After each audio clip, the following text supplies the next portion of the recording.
México entero conoce a Alberto Vázquez como una de las voces más profundas, elegantes e inconfundibles de la época dorada del rock and roll.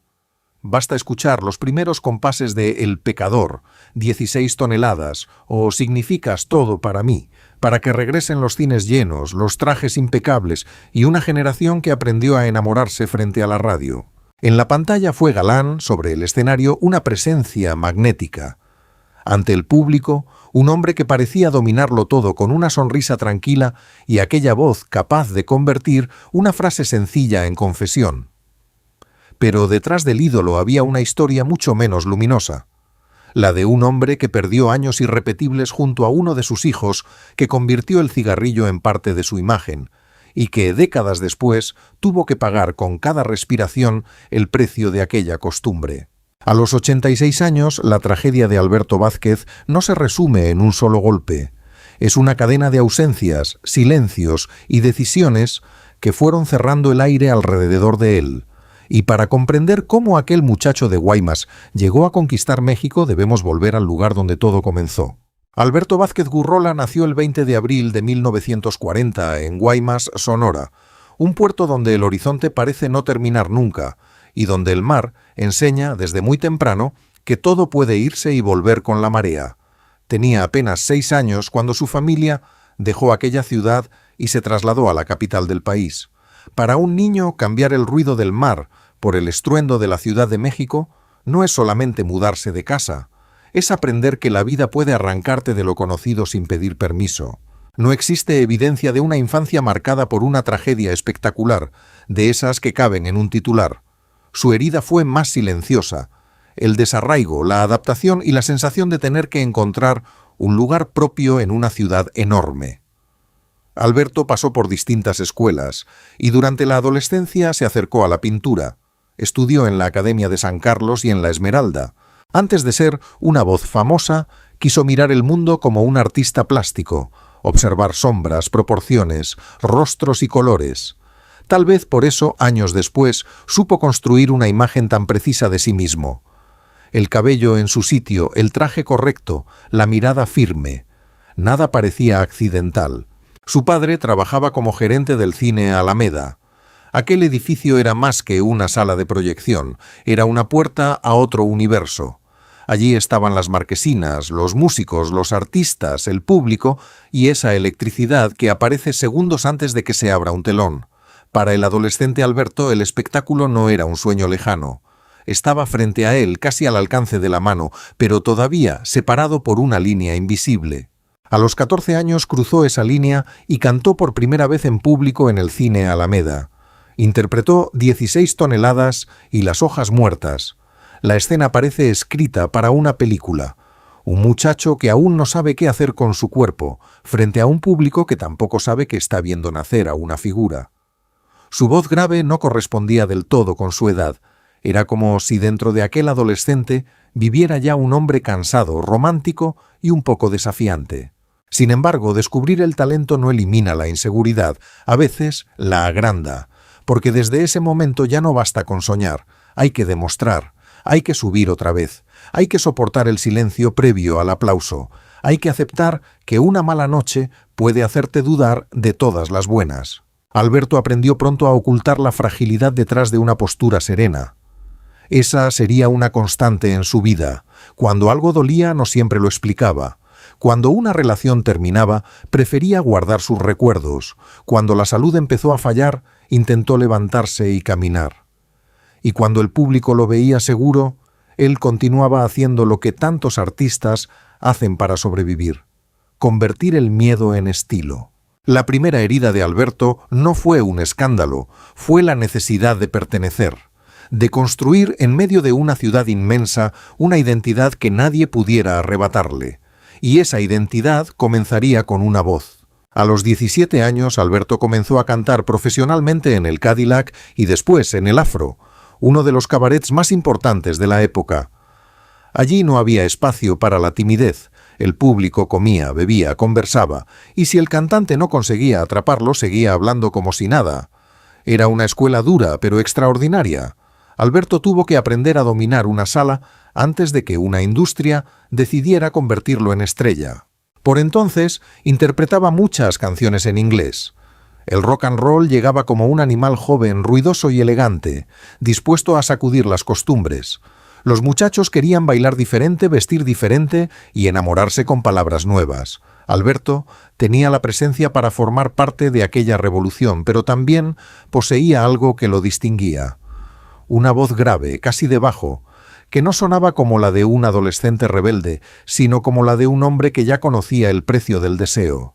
Su talento comenzó a abrir puertas. Le ofrecieron incluso un contrato de 7 años para trabajar en Las Vegas.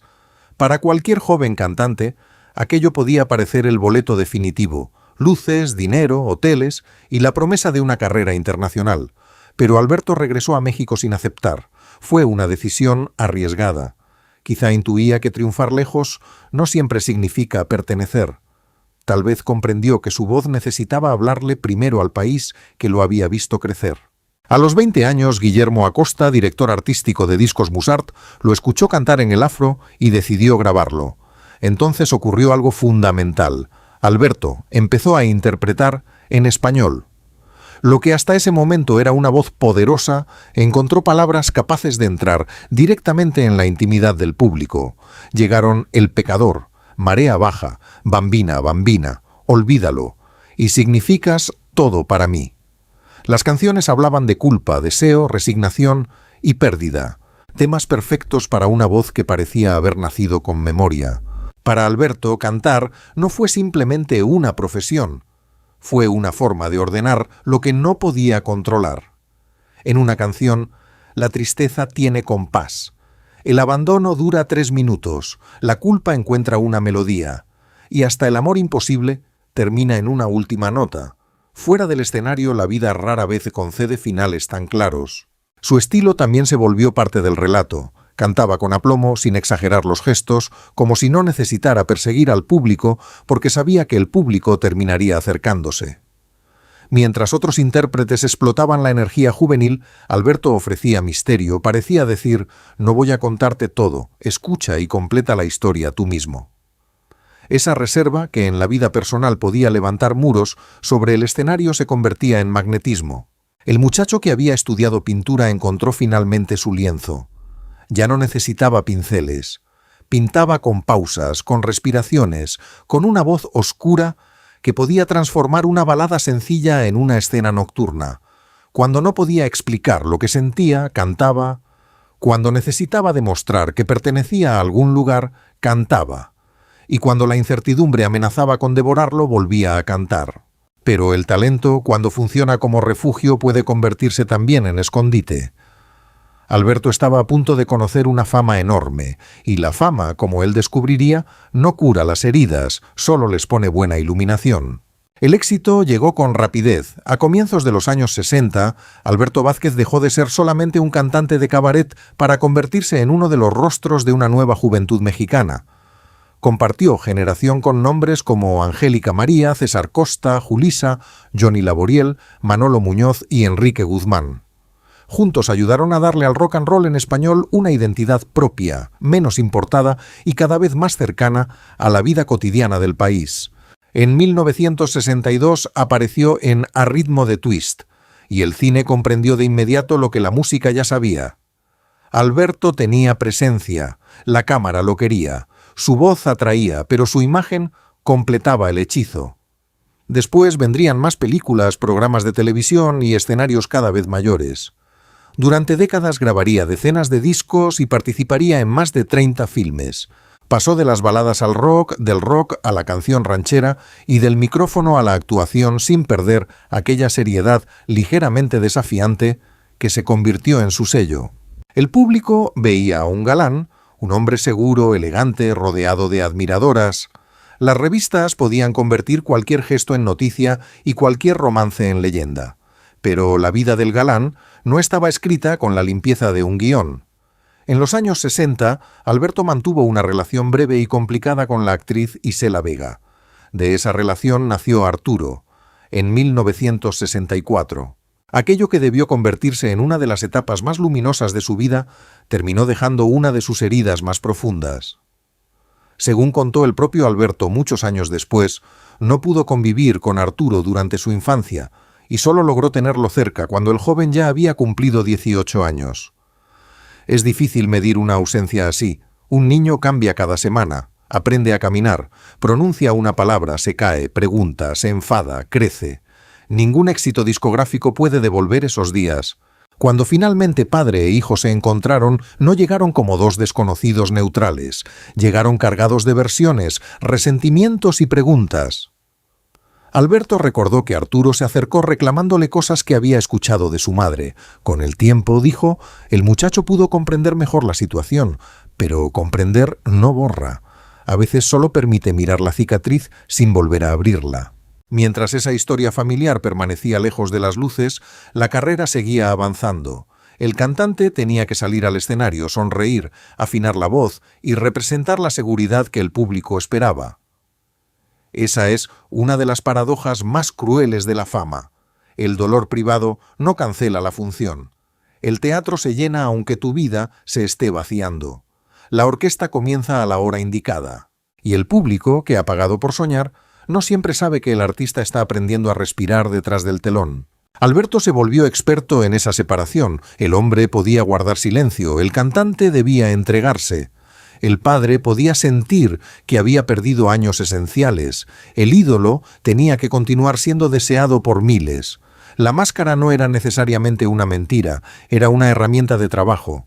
El problema es que, cuando se usa durante demasiado tiempo, uno puede olvidar dónde termina el personaje y dónde comienza la persona. Aún así, Alberto no se presentó públicamente como víctima. Nunca pareció interesado en convertir sus heridas en espectáculo. Incluso al hablar de Isela Vega después de su muerte, se mostró reservado y prefirió concentrarse en el dolor de Arturo. Esa contención podía parecer frialdad, pero también podía ser su manera de proteger lo poco que aún sentía propio. El éxito le dio fama, dinero, películas, canciones y un lugar definitivo en la memoria popular, pero no pudo darle la infancia de su hijo. Y ese fue el primer gran precio de una vida que, desde fuera, parecía perfecta. Cuanto más crecía la leyenda, más exigente se volvía el personaje. Había que grabar, filmar, viajar, cumplir compromisos y sostener una imagen que parecía no cansarse nunca. La industria del espectáculo de aquellos años celebraba ciertos hábitos como símbolos de virilidad y sofisticación. Entre ellos estaba el cigarrillo. Alberto llegó a cantar con uno en la mano. El humo formaba parte de la escena, casi como el micrófono o el traje. Durante mucho tiempo nadie veía una tragedia en esa imagen. Al contrario, parecía elegante, cinematográfica, incluso rebelde. Pero el cuerpo lleva una contabilidad silenciosa. Cada cigarrillo desaparece en minutos, aunque su efecto puede quedarse durante décadas. Alberto fumó por más de 60 años. Lo que durante la juventud fue compañía y gesto, terminó convertido en una amenaza. Con el tiempo apareció la enfermedad pulmonar obstructiva crónica, conocida como EPOC. La respiración, ese acto que hacemos sin pensar, comenzó a exigirle atención. Subir escaleras, caminar o permanecer de pie podía agitarlo. Hubo presentaciones en las que necesitó apoyo de oxígeno. Para cualquier persona, sentir que falta el aire es aterrador. Para un cantante, además, tiene una crueldad particular. El instrumento que lo hizo famoso depende precisamente de aquello que empieza a fallar. La voz de Alberto había representado control. Era profunda, firme, capaz de sí sostener una frase con autoridad. La EPOC introdujo otra realidad. El cuerpo ya no obedecía de la misma manera. El hombre que podía dominar un escenario tenía que negociar con sus pulmones. Un paso, una pausa, una canción, un esfuerzo. El aplauso seguía llegando, pero detrás de cada presentación había una batalla que el público apenas alcanzaba a imaginar. La fama también cobra otros impuestos. Las relaciones se vuelven públicas, los errores permanecen archivados y la nostalgia puede transformarse en una obligación. La gente no solo quiere ver al artista, quiere volver a verlo exactamente como lo recuerda, pero nadie puede conservar para siempre la edad de sus fotografías. Alberto envejecía frente a una audiencia que seguía escuchando al joven de los años 60. En 2006 recibió en Nueva York un reconocimiento a la trayectoria de la Academia Latina de la Grabación. Era la confirmación de que su obra ya pertenecía a la historia. Sin embargo, los premios tienen una ironía discreta. Celebran todo lo que hiciste, pero también recuerdan cuánto tiempo ha pasado. El ídolo seguía allí, sí, aunque el cuerpo comenzaba a pedir una tregua. La presión no provenía únicamente del trabajo, también estaba el orgullo. Para alguien que había construido su vida levantándose frente al público, aceptar la vulnerabilidad no era sencillo.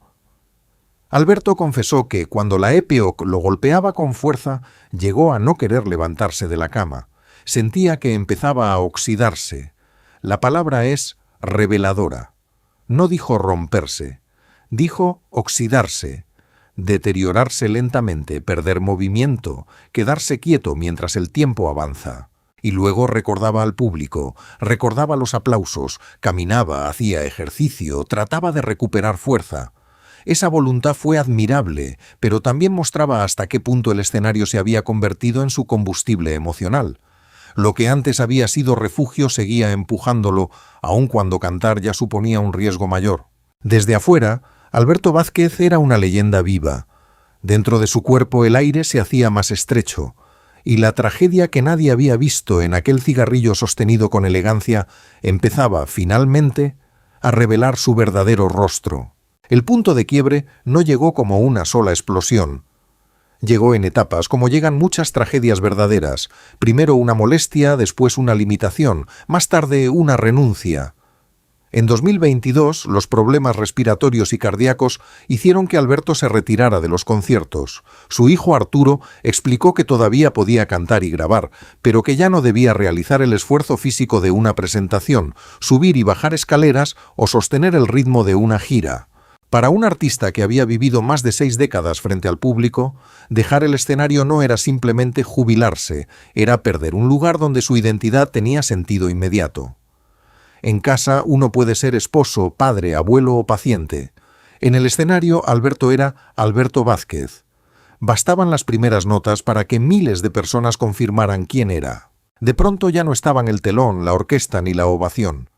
Quedaba el silencio de los días ordinarios y una pregunta difícil. ¿Quién es un cantante cuando ya no puede cantar para la multitud como antes? La enfermedad lo obligó a mirar de frente aquello que durante años pudo posponer. El cuerpo no era una máquina al servicio del personaje, era un compañero agotado. El humo que alguna vez completó su silueta de galán había dejado una factura imposible de ignorar, y el orgullo por sí solo no podía abrir los pulmones. En junio de 2025 volvió la alarma. Alberto fue hospitalizado en Torreón y sometido a un cateterismo en una pierna por un problema cardiovascular. La familia informó que la intervención estaba programada y que se encontraba estable durante la recuperación, pero para el público, cualquier noticia hospitalaria relacionada con una leyenda de esa edad activa el miedo más antiguo, la posibilidad de la despedida.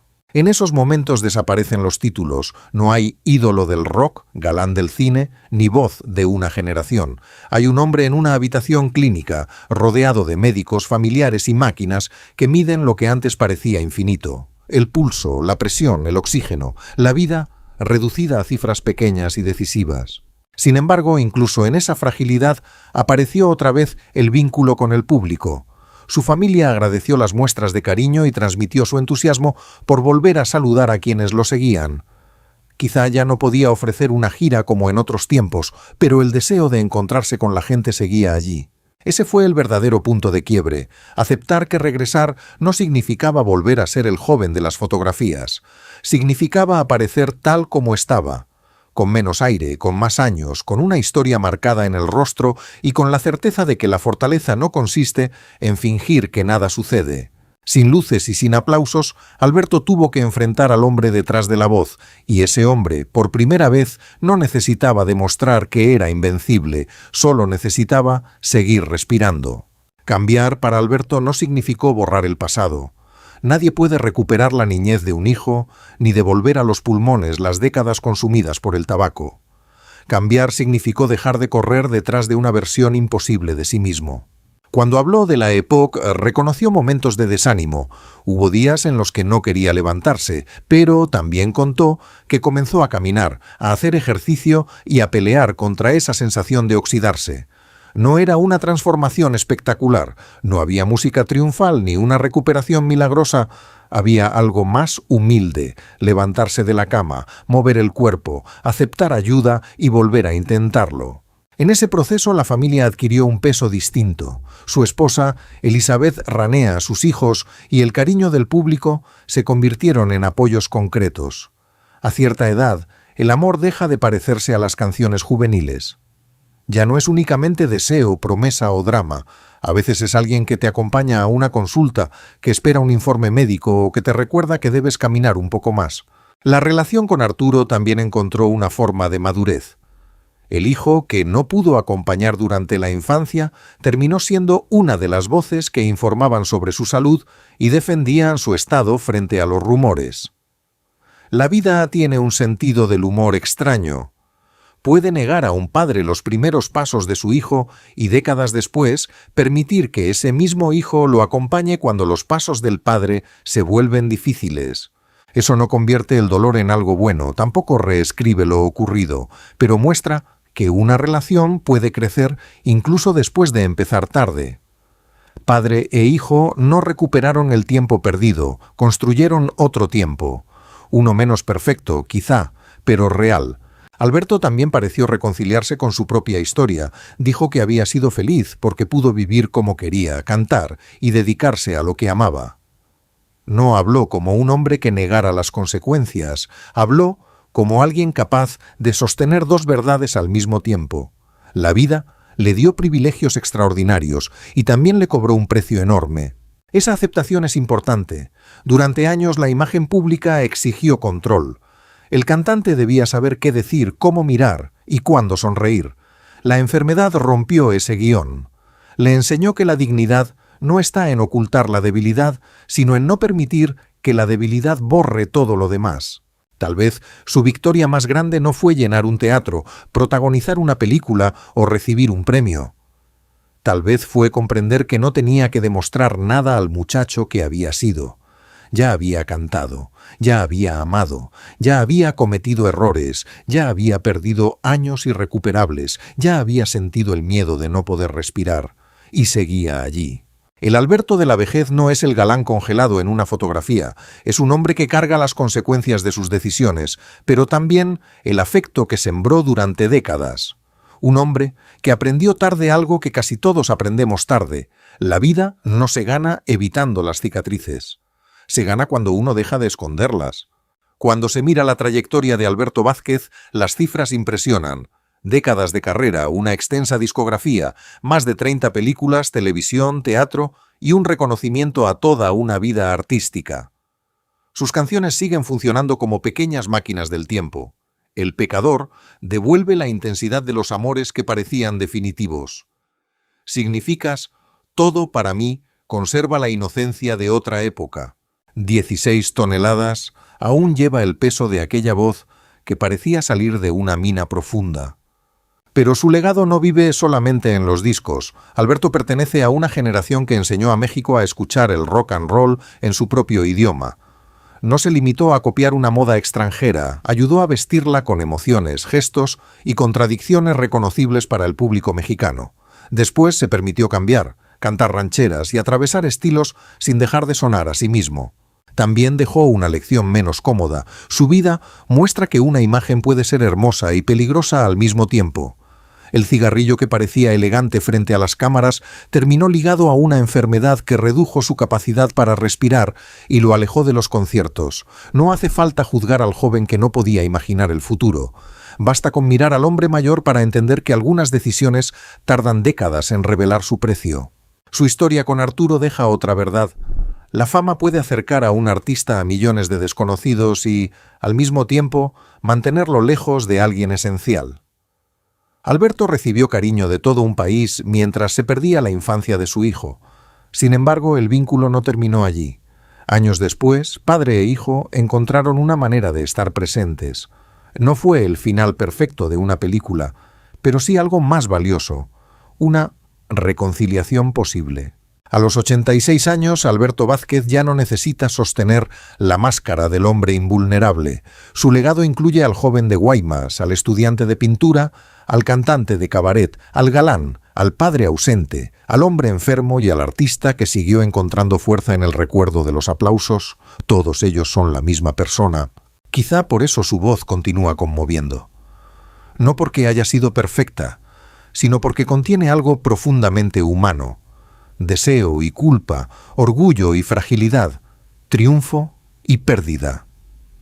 Alberto no es solamente una estrella de otra época, es la prueba de que un ser humano puede equivocarse, cargar ausencias, perder fuerza y aún así crear algo bello que sobreviva a sus propias heridas. Al final, la verdadera tragedia no es que el ídolo haya envejecido, es que durante tanto tiempo creímos que los ídolos no tenían derecho a hacerlo, y la verdadera revelación es esta. Detrás de aquella voz inmensa siempre hubo un hombre que, como todos, solo intentaba encontrar aire, amor y un lugar al cual llamar hogar. La historia de Alberto Vázquez nos obliga a mirar más allá de las canciones y las fotografías. Nos recuerda que el éxito no devuelve el tiempo perdido, que una costumbre puede convertirse en una batalla décadas después y que la reconciliación, aunque llegue tarde, todavía puede tener sentido. ¿Con qué parte de su vida te quedas? ¿Con el joven que rechazó Las Vegas para volver a México? ¿Con el padre que reconstruyó el vínculo con Arturo? ¿O con el hombre que siguió levantándose cuando respirar se volvió difícil? Déjame tu opinión en los comentarios. Si una canción de Alberto Vázquez marcó tu juventud, escribe su título y cuéntanos qué recuerdo despierta en ti. Suscríbete al canal, activa la campana y acompáñanos en el próximo video para conocer las verdades humanas detrás de las grandes leyendas de la música y el cine, porque detrás de cada aplauso hay una vida que casi nadie conoce por completo.